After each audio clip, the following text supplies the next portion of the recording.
Meet the Censored, Cheri Deville. Long before controversies in Canada and Russia saw financial services politicized, porn star Cheri Deville warned about payment processors having too much power over speech. Over the last few years, you may have read stories explaining that Visa and MasterCard were imposing new rules to stamp out illegal activity in pornography sites.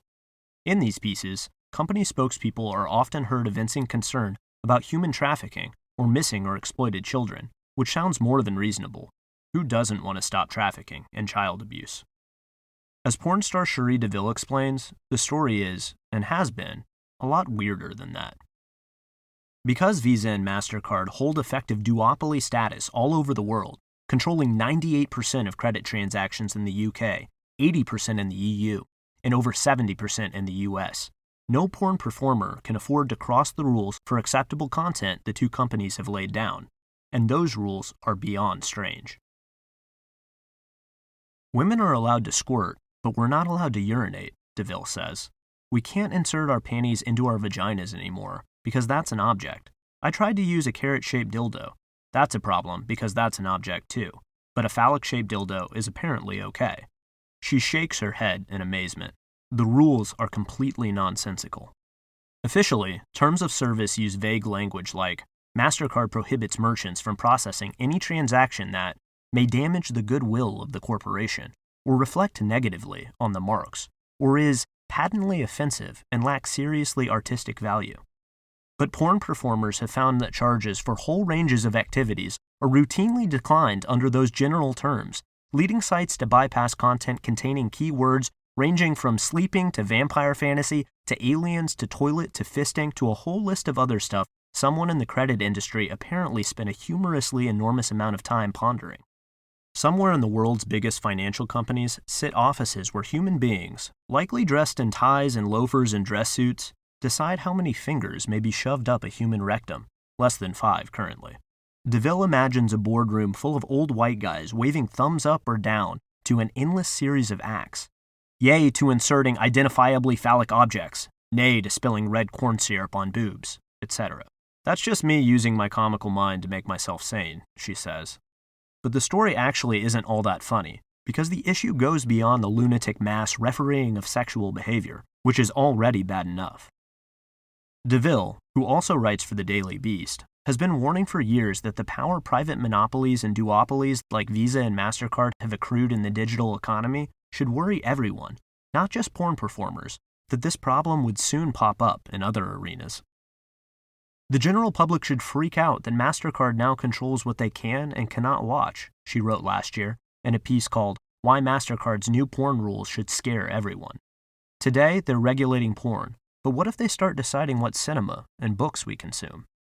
After a slew of recent international controversies that have seen banks, credit companies, and payment processors deployed as levers over speech or political activity in previously unimaginable ways, from freezing the donations of trucker protests in Canada to cut off of Visa and MasterCard services in Russia after the invasion of Ukraine, Deville suddenly sounds like a Cassandra.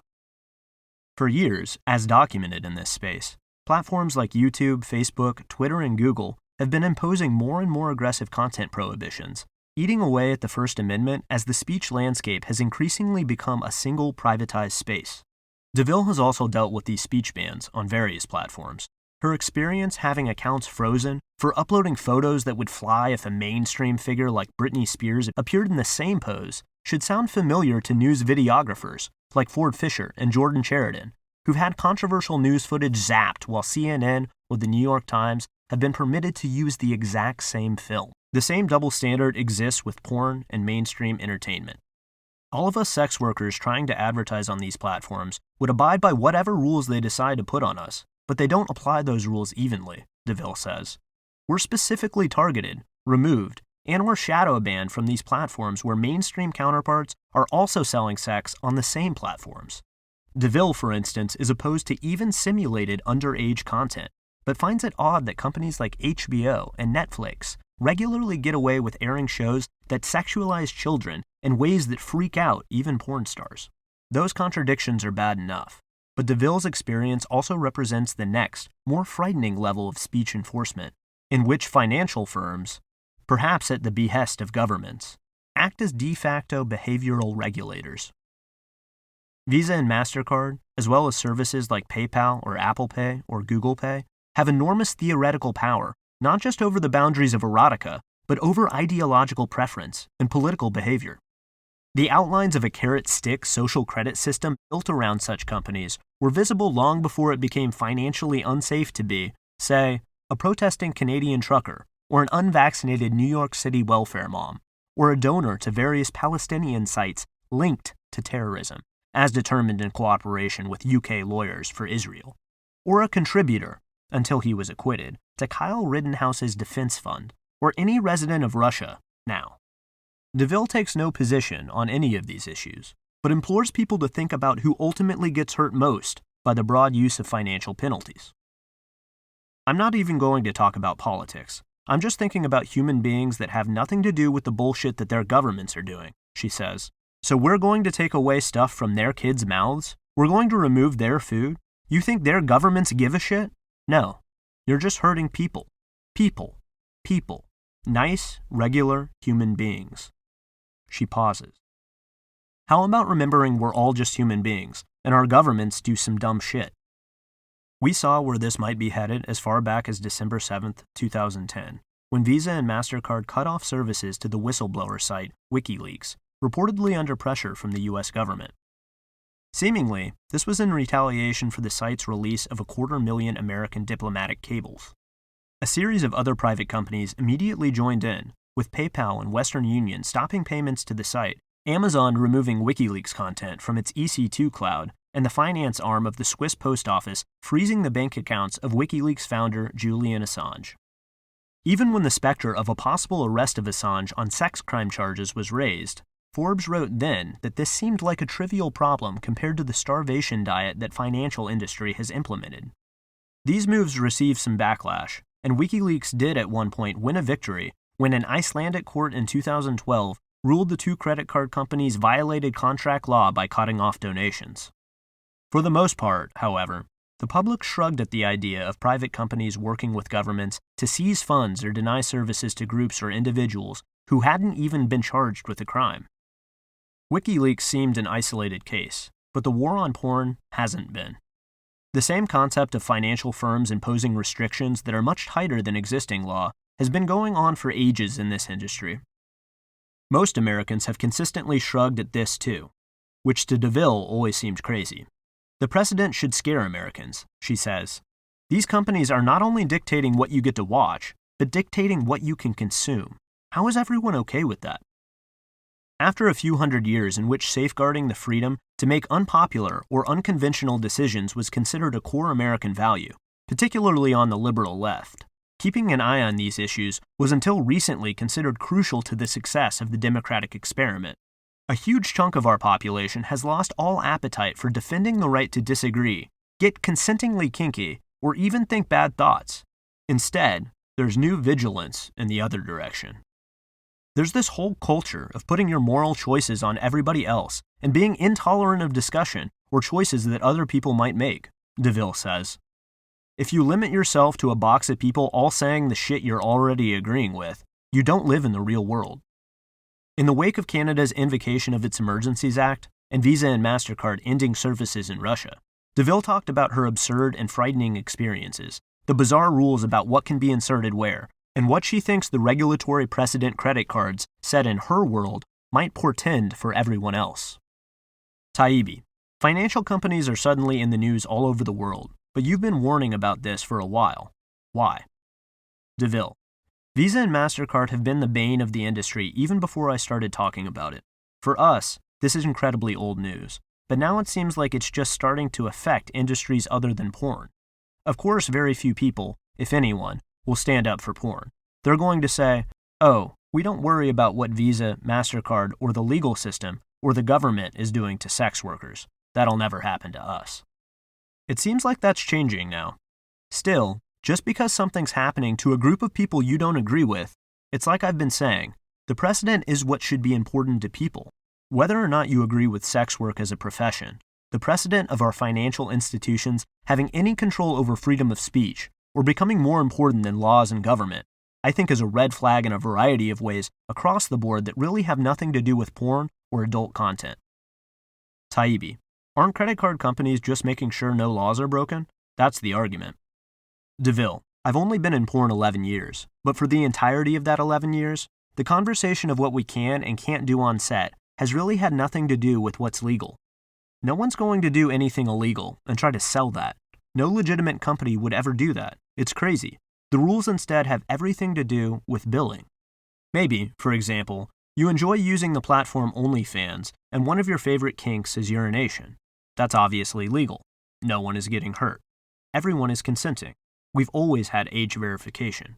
But in one of their new regulations, Visa and MasterCard, among a variety of other absolutely nonsensical things, have decided that women are allowed to squirt, but not allowed to urinate.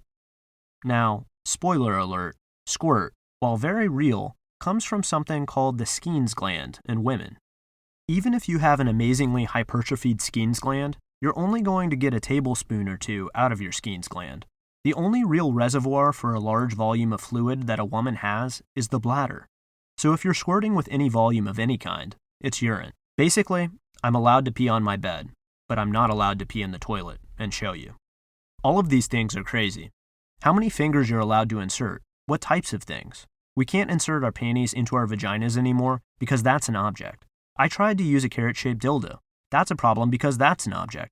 But a phallic-shaped dildo is apparently okay. The rules are nonsensical, and we have to follow all of them, or our content will get removed. Taibbi, are there privacy or confidentiality issues to worry about? Deville, yes, we do age verification.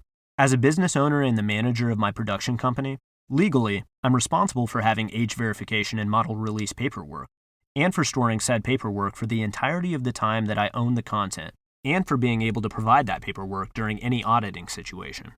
Now, the fact that a credit card company is pushing mandates onto other platforms that don't own our content to have this paperwork, that isn't safe. If I work for a company, yes, that company is going to have my paperwork, but OnlyFans and other places like YouTube are distribution platforms. They have no ownership over my content, but now they have the IDs and personal information of all my coworkers stored in their database. Are they even keeping that safe? And in what way? They don't legally need that information. I legally need it. The only reason they need that is because of the financial institutions. Taibbi, who's deciding these rules? Does Visa have a fingers and carrots committee? Deville, the mere fact that we as an American society are okay with saying a non-government entity can completely have control over our freedom of speech is fucking nuts. Just wait until some white guy at MasterCard is sitting around his table with his bros. This is what I imagined. I'm sure this is not the truth, but in my mind's eye, he's like, yeah man, it just seems really inappropriate to put the whole hand in a butthole. 4 fingers is totally cool, but once you get that hand in there, man, that's fucking inappropriate. And my wife says she won't take it, so that's out. That's what I imagine, because the rules are stupid and have nothing to do with legal regulations. Taibbi, you've said the rules are inconsistent. How? Deville, for example, I'm not allowed to put red corn syrup on my body, lest it look like blood. We can't do fantasies that HBO does on every episode of some of their most popular shows. Look, I would never want to be raped. That's obviously not a fantasy. Non-consensual sex does nothing for me. However, I do enjoy the non-consensual fantasy within the safe environment of pornographic content. But I can't do that anymore. I can't even pretend, like they do in mainstream, to have a non-consensual video made, even if all the paperwork is in order legally. Look at what HBO is producing. These are rules that only affect us. Can you imagine if, in mainstream, they weren't allowed to combine sexual content with blood, or sexual content with non-consent? Take Euphoria even. I understand that none of those actors are under 18, but they're basically showing pretend underage sex. Not that that's something I would want to do in adult content. To me, that absolutely crosses a moral barrier, but mainstream is doing it. Taibbi, do the rules effectively curtail the supposedly bad activity, or does it just move somewhere else? Deville, I love having a legal profession. I love having a profession that is protected because that gives me agency. That means if something bad happens on set, I have legal recourse. When you push people's careers underground because Visa and MasterCard have decided that you can't put a whole hand in an ass, you're creating an illegal environment for content, and that's just more unsafe. One of their favorite things to do is say that all or most women in the sex industry are trafficked. I'm sure there's trafficking of human beings. There are all kinds of horrible, violent things that go on. But I've been doing this 11 years, and I've seen nothing that approaches that. They're taking something that's mostly a non-issue, and because nobody knows anything about the industry, they're like, oh my god, these poor women, we need to save them. And we'll do that by shutting down the ways that they communicate with other performers, and cut off their sources of income. That'll help. That'll be safer for everyone.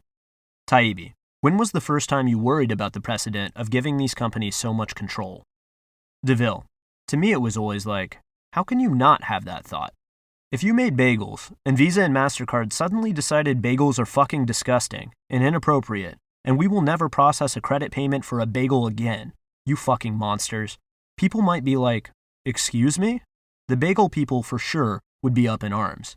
Then, I'm sure the next thing people would think of is, well, what about toast? What about muffins? No one thinks that way with sex work, because no one wants to admit they think about sex work, talk about sex work, consume pornography, look at pornography.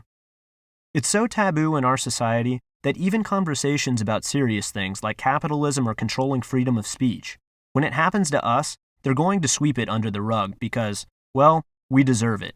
Bagels, of course. But us? Bye. Still, how is everybody not on our side? How is the nation not outraged for us, even if they never want to buy pornographic content? So we're all cool with letting Visa and MasterCard say what they will and won't pay for within the legal realm? If they weren't a duopoly, maybe it might be appropriate. They're independent businesses, they have freedom of speech, but historically in the United States, we've crushed monopolies for a reason. Taibbi, has all of this become more relevant with the Canada story, the Russia business, and so on? Deville, yeah, the Canada thing. And now they're involved with the war a little bit. You know what I mean? All these things that you might say is the best shit, the most positive shit. Sure, it's great and it's positive when we're all digging it, but what about when it's something we're not digging? Who makes the rules and how do we decide? Is financial pressure even more powerful than military pressure? Who gets to make those choices for countries? It's a new technological age.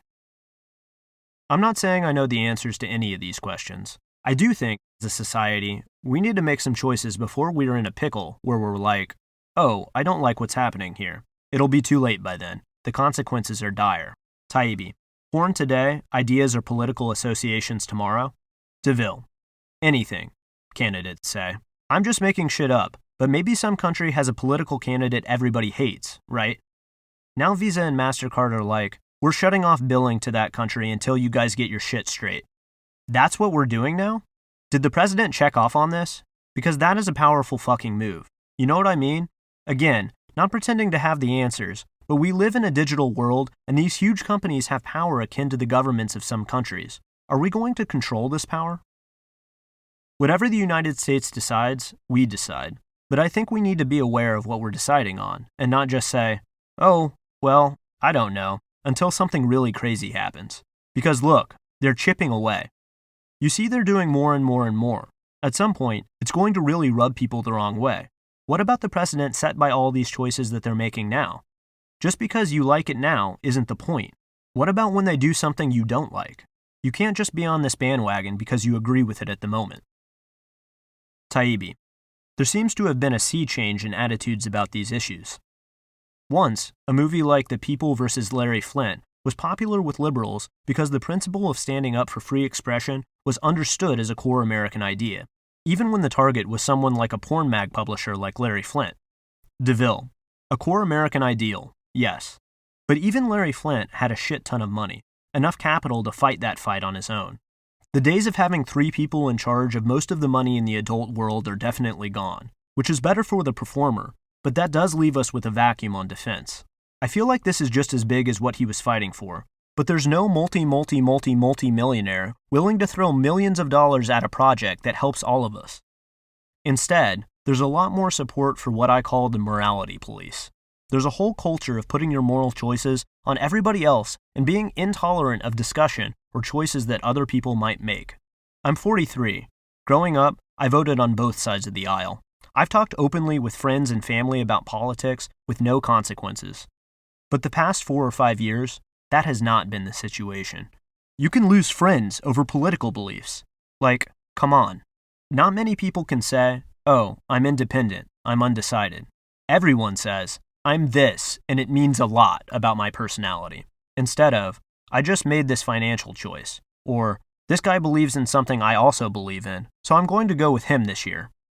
Now, your political party affiliation seems to have a 10-point list of character traits associated with it, and it's all very important. It's odd, and I don't know what the source of it is, but it's not beneficial, especially to the United States. It's really polarizing. It's pitting certain parts of the country against other parts of the country. I just don't feel like that's a good vibe. I feel like we should be able to talk about politics and religion without losing friends and family members over it, or getting into real fights, or calling people racist monsters. Let's have open dialogues with people we disagree with, and be okay with that, and think about things and have conversations that make us uncomfortable. When did that become not okay? Thanks for listening to the audio version of this article. For more, visit taibbi.substack.com.